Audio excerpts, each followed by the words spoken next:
Hello guys, welcome to my YouTube channel study with Preeti Sharma. आज हम class 10th के economics के चैप्टर नंबर 1 डेवलपमेंट को डिस्कस करेंगे। इसके अंदर आज हम डेवलपमेंट क्या होती है, ग्रोथ क्या होती है और एक पर्सन के लिए डेवलपमेंट कैसे अलग अलग हो सकती है वो पढ़ेंगे। तो चलिए स्टार्ट करते हैं। पहले हम जानते हैं कि डेवलपमेंट क्या है। Development is a process of growth, increment and we can say a positive change. Development आपका एक तरीके का पॉजिटिव चेंज होता है। पॉजिटिव चेंज आपका पर कैपिटा इनकम में हो सकता है, आपके लिविंग स्टैंडर्ड में हो सकता है, एजुकेशन में हो सकता है, हेल्थ में हो सकता है, लिटरेसी रेट में हो सकता है। ओवरऑल हम कह सकते हैं कि एक इंक्रीमेंट होना या एक पॉजिटिव चेंज आना क्या होता है, डेवलपमेंट होता है। अब हम बात करते हैं कि मटेरियल फैक्टर क्या होते हैं, नॉन मटेरियल फैक्टर क्या होते हैं। मटेरियल फैक्टर आर और those factor which are related to income. वो सारे फैक्टर जो इनकम से रिलेटेड होते हैं हमारे मटेरियल फैक्टर के अंदर आते हैं। जैसे आपकी वेजेस, सैलरी, अलाउंसेस, ये सब क्या है, मटेरियल फैक्टर्स हैं। बात करें नॉन मटेरियल फैक्टर की, तो all those factors which are not related to income are known as non material factor. जैसे आपकी फ्रीडम, जॉब सिक्योरिटी, ये आपके क्या हैं, right to speak, working hours, working environment, ये सारे हमारे नॉन मटेरियल फैक्टर्स हैं। अगर हम बात करें डेवलपमेंट की, तो मटेरियल फैक्टर्स का ज़्यादा होना ये डेवलपमेंट नहीं हो सकता। फॉर एग्जांपल, दो पर्सन हैं, राम और मोहन। राम की इनकम 50,000 है, मोहन की इनकम 1 लाख रुपए है।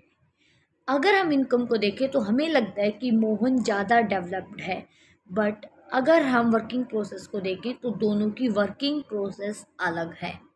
राम की जो जॉब है वो प्राइवेट जॉब है, मोहन की जॉब गवर्नमेंट जॉब है। लेकिन मोहन की जॉब के अंदर वहाँ का इन्वायरमेंट अच्छा नहीं है और राम की जॉब का इन्वायरमेंट अच्छा है, राइट टू स्पीक है, फ्रीडम है, वर्किंग इन्वायरमेंट अच्छा है और भी बहुत सारे फैक्टर्स अच्छे हैं। तो इनको देखते हुए हम कह सकते हैं कि ज़रूरी नहीं है एक पर्सन जिसकी इनकम ज़्यादा हो वो ज़्यादा डेवलप्ड होगा।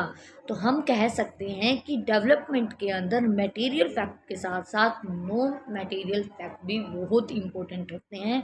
नॉन फैक्ट मटेरियल फैक्टर से मतलब है कि फ्रीडम, आपकी रिस्पेक्ट, आपका वर्किंग इन्वायरमेंट, आपकी वर्किंग हावर्स, ये सारी चीज़ें भी बहुत ज़्यादा मायने रखती हैं।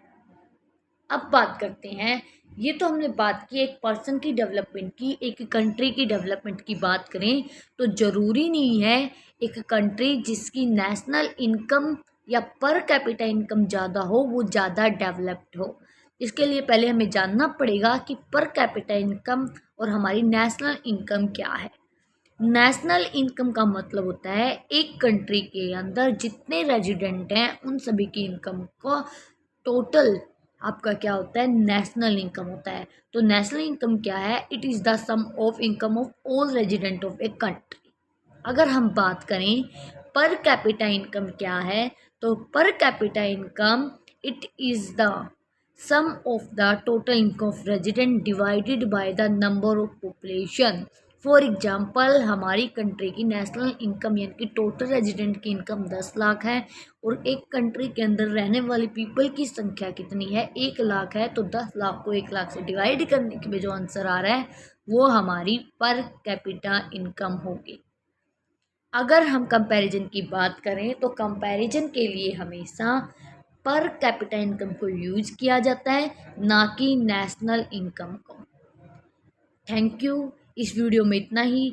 आगे के टॉपिक्स हम नेक्स्ट वीडियो में कंटिन्यू करेंगे कि कैसे डेवलपमेंट अलग अलग हो सकती है, HDI क्या है, BMI क्या है, सस्टेनेबल डेवलपमेंट क्या है और डेवलपमेंट के अलग अलग प्रोस्पेक्टस क्या हैं।